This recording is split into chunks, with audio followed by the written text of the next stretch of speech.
Se on vähän nyt tommonen lumisen näköinen. Tässä on vesi keitettyä, niin termarit täyteen ja meinaa pakkasessa vähän hitaasti. Niin mulla onhan tosiaan alumiinisuoja tuossa vielä kannen päällä. Sekään ei oikein hyvä, saisi olla vähän umpinaisempi.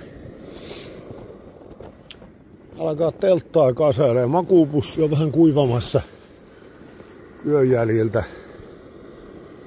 tuossa hangen päällä. Ja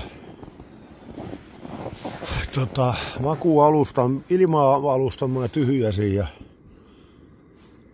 ja mutta täytyy alkaa vähän kosteutta vähän kertynyt tänne, mutta ei kauheasti ole yöaikana tullut.